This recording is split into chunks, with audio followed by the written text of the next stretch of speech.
ৰাম নাৰায়ণ ৰাম।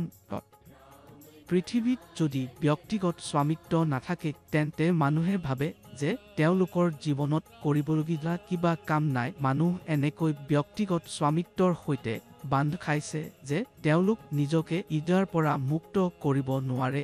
এইটোৱে ভাবক ব্যক্তিগত স্বামিত্বৰ বাবেই নেকি আমি সঠিক পথ বিচাৰি পাওঁ।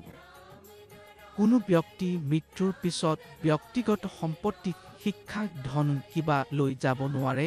তেওঁ খালী হাতে ওপৰলৈ যাব।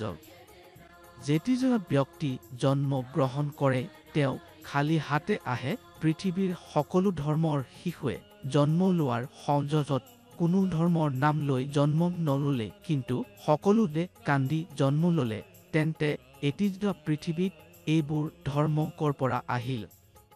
প্ৰায় 4টা ধৰ্মৰ প্ৰতিনিধিক সোধক আমাৰ আচল ভগৱান আল্লাহৰ নাম কি? তেওঁলোকে এই প্ৰশ্নৰ উত্তৰ দিব নোৱাৰে। আকাশে আমাৰ ঘৰ, এইটো হ'ল আমাৰ আচল মাতৃপিতা। মানুহে এইটো কেতিয়া বুজিব? ধৰ্মৰ ওপৰত অন্ধবিশ্বাস কিমান দিন চলিব?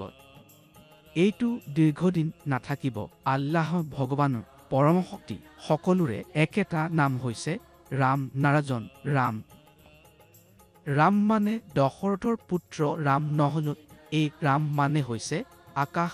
আকাশৰ পৰা জন্ম হোৱা সকলো শিশু, সকলো তাৰা, নক্ষত্ৰ, তেওঁলোকে নাৰায়ণ। আৰু যি শেষ ৰাম সেইটো আমি নিজেই, গছ-গছনি, জীৱ-জন্তু, আকাশত থকা সকলো তাৰা আৰু নক্ষত্ৰক কোনো বিজ্ঞানী বা গণিতজ্ঞ গণনা কৰিব নোৱাৰে।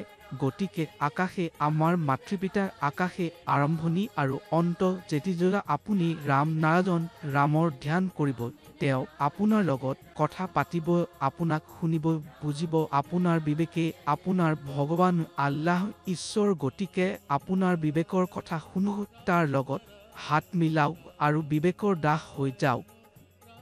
আকাশে শিশুক জন্ম দিয়ে। মাতৃপিতা মাথো মাধ্যম। আমি যি ঠাইৰ পৰা আহিছোঁ সেইটো আমাৰ ভিতৰতে আছে। সৃষ্টিক যিজনে সৃষ্টি কৰিছে তেওঁ আমাৰ ভিতৰত আছে, কিন্তু আমি তাক উপেক্ষা কৰি মানুহৰ সৃষ্টি কৰা ধৰ্মৰ পিছত দৌৰিছোঁ। যদি আপুনি আগবাঢ়িব বিচাৰে তেন্তে প্ৰকৃতিৰ ধৰ্মক মানিব লাগিব। ৰাম নাৰায়ণ ৰামৰ জপ কৰক, ধ্যান কৰক, চিন্তন কৰক আৰু সদায় ইয়াৰ জপ চলাই থাকক।